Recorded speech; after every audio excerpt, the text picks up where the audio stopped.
Olá, eu sou Getúlio Xavier, repórter de Carta Capital, e hoje vamos falar da relação entre política e futebol nesse especial de vídeos dedicados à Copa do Mundo de 2022. Nesta Copa, os olhos de quem acompanha a geopolítica não estão voltados apenas para o Catar e sua polêmica trajetória de violação aos direitos humanos. Há também vários outros conflitos globais que entrarão em campo nesta edição do maior evento de futebol do mundo.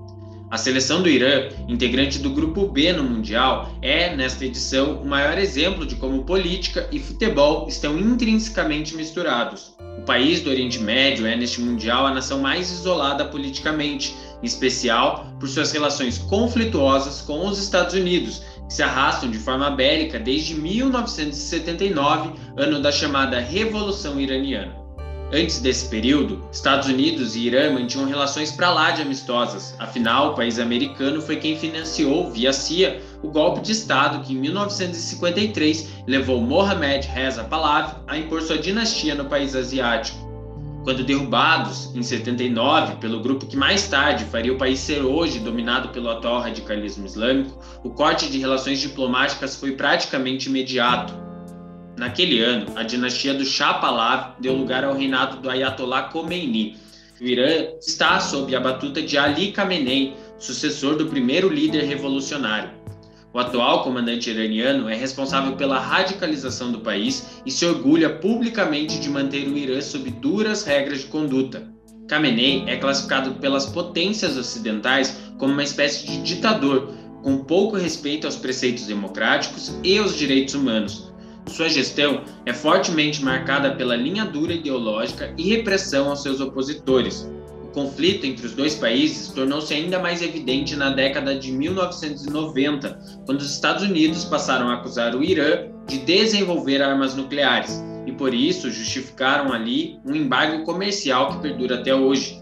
Pelas acusações dos Estados Unidos de que o Irã seguiu desenvolvendo um programa nuclear suspeito em seu território, a nação islâmica já sofreu uma série de sanções e represálias de países ocidentais e membros da ONU. Em 2020, nas mãos de Donald Trump, as tensões entre os dois países chegaram a um novo ápice, com o assassinato do general da Guarda Revolucionária, Qasem Soleimani, pelo governo dos Estados Unidos.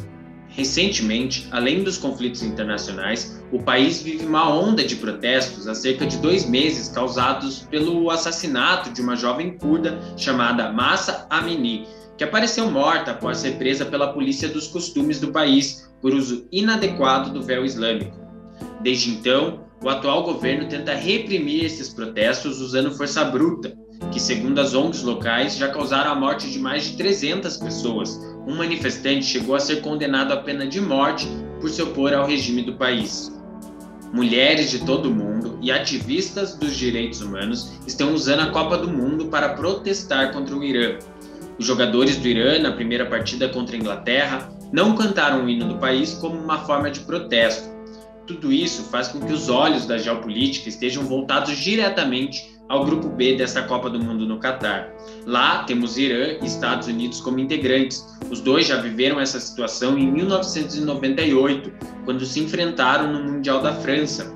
Apesar de todas as tensões geradas pela partida, do receio de violência e do reforço da segurança para a seleção americana, naquela ocasião, os iranianos entregaram flores aos norte-americanos e, ao subirem ao campo, posaram juntos para a foto. O episódio ficou conhecido como Jogo da Paz e promoveu um raro momento de trégua entre os países. Nesta terça-feira, 29 de novembro, nada indica que o clima será tão amistoso, já que essa é a primeira partida entre as duas nações desde a escalada da violência em 2020. No âmbito esportivo, a partida também tem contornos de decisão. O Irã poderá garantir sua classificação para a segunda fase da Copa do Mundo contra o seu atual antagonista político. Tudo isso torna a partida ainda mais relevante nesse Mundial. Outro exemplo das relações intrínsecas entre política e futebol nessa Copa do Mundo é a tentativa da Ucrânia de ir ao Mundial mesmo sem ter se classificado esportivamente. A nação, que vive uma guerra contra a Rússia desde fevereiro, tentou na justiça que o Irã fosse excluído do Mundial e sua vaga fosse dada à seleção ucraniana. A base do pedido era um suposto envolvimento do Irã no fornecimento de armas para a invasão russa, além das violações aos direitos humanos cometidas pelo país. O pedido, porém, não foi aceito. Vale mencionar ainda que a Rússia, palco da última Copa, também foi excluída do Mundial pela FIFA, após o início da guerra contra a Ucrânia. A medida foi uma das formas encontradas pelas nações para impor sanções ao regime de Vladimir Putin. A guerra se arrasta até os dias atuais e, apesar de ter repercutido nos bastidores da organização da Copa, não tem gerado manifestações públicas durante o Mundial.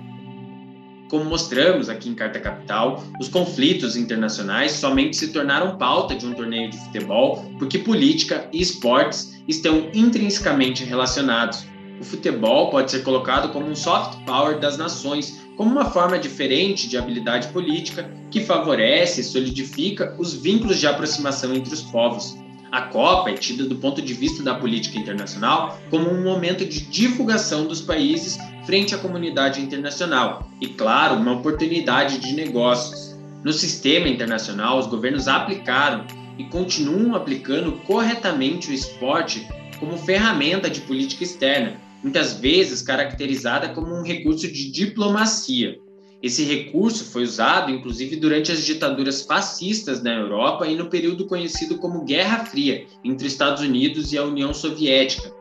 Tudo isso para dizer que, sim, os desejos de uma nação e o interesse esportivo estão conectados. Querer dissociar esporte da política internacional é negar, por exemplo, a importância da seleção brasileira de futebol para o reconhecimento internacional do Brasil. Bom, esse foi o 4º episódio da minissérie de Carta Capital sobre a Copa do Mundo no Catar, em que tratamos dessa relação entre política e futebol. Se você não acompanhou as 3 primeiras edições do Expresso Catar, os vídeos estão disponíveis aqui no nosso canal. Se inscreva e não perca novos conteúdos sobre política, futebol e muito mais. Até a próxima!